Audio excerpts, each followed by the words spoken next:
Hi everybody, today we're going to talk about concentrations and how to calculate two different versions of concentrations, molarity and molality. So let's go ahead and get started. This is actually a pretty quick lecture. We're not going to be doing this for too long, just so you know. There is a separate video that'll go through how to do the calculations themselves.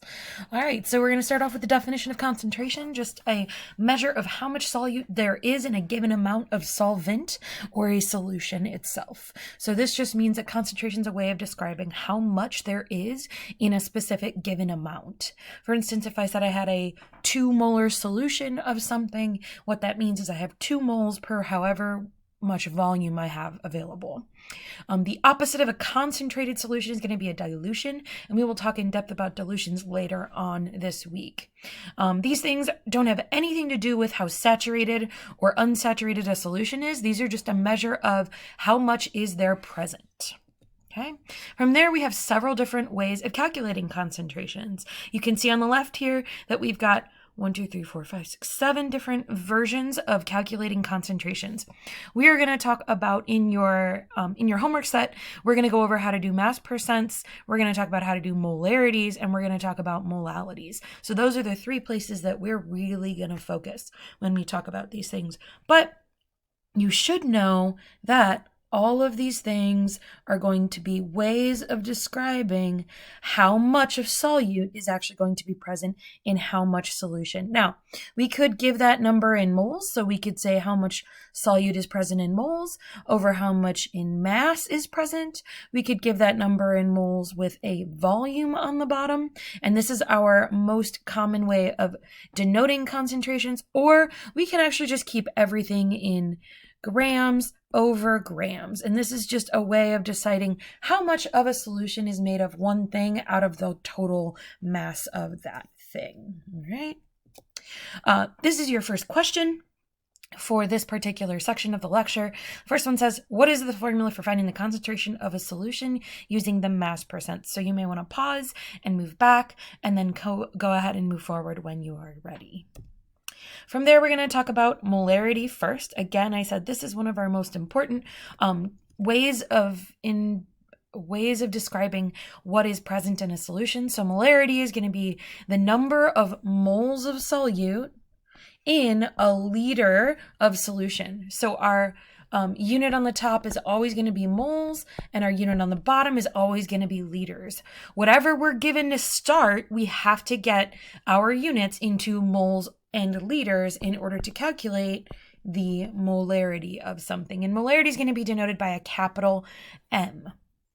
So that being said, if we had a 1 molar solution of, say, NaOH, what we're saying is we have 1 mole of NaOH per liter of the total solution volume that is present.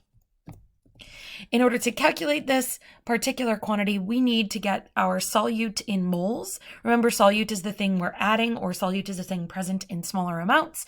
And we need to get the volume of the total solution into liters. And so in order to do this, we're going to have to remember some of our conversion factors. In other words, if I'm given grams and I want to go to moles, what do I need to use? That's right, folks. Hopefully you said molar mass. If I want to go from, say, milliliters to liters, I know that there are 1,000 milliliters in 1 liter. So basically, if I want to go from milliliters to liters, I'm going to divide by 1,000. And so on and so forth, right? And we are going to work on a few example problems here in our next video. But for now, we're just going to move on, and we're going to keep talking about molarity. So the formal formula for molarity is going to be that we put moles over liters. That's it. We're going to take this value or this particular equation, and we're going to apply that in several different ways in our homework set that accompanies this. And that brings us to our next lecture question. And it's going to be, what units are necessary for calculating molarity of a solution? If you've been paying attention, you know this answer right off the top of your head. If you have not, you may need to go back and you need to figure that out by watching the previous slides. The last one says, what is the unit symbol for molarity? So if I wanted to indicate that a solution was 2 molar, what is the unit I would actually write? And the answer is not to write out the word molar. Go back and look. When you're ready, go ahead and move on. All right, and our last topic in this chapter is going to be molality, or in the last topic in this video, I guess, is going to be molality. So not molarity, molality. We're going to denote this particular formula in moles of solute. So again, we have to get anything that we're given into moles of the solute, the thing that's present in smaller amounts. And this time, instead of putting our solvent in liters, we're actually going to put it in kilograms. And one of the things that I do want to remind you is that 1 milliliter of water typically weighs 1 gram. So if you're ever given a value in terms of water, then you can always do that quick conversion in your head by just changing the units from milliliters to grams. The other thing that we want to pay attention to is that this is kilograms. Kilograms is going to be different than grams, right? For a kilogram, we know that there are 1,000 grams. So just remember some of these conversions you're going to need, because the bottom of your fraction has to have kilograms of solvent. The symbol for molality is a lowercase m, not to be confused with molarity, which is an uppercase m. In terms of when you say that something is 1 molal, you're going to write 1 lowercase m, and then whatever your solution actually contains. The formula for molality then is going to be the amount of solute in moles over the mass of solvent in kilograms. And another thing that we just want to quickly review is this idea of a density. Remember that density is going to be mass over volume, which is going to be a unit of grams per milliliter. If we want to convert from milliliters to grams and we don't have water, which has that pretty typical density of 1, then we have to use the density to do it. Okay, just kind of a fair reminder. And we will do some problems here in a little bit that will exploit our ability to convert from moles to kilograms, or from, moles to, from grams to moles, moles to grams, or from milliliters to grams, grams to kilograms. Don't forget that part as well.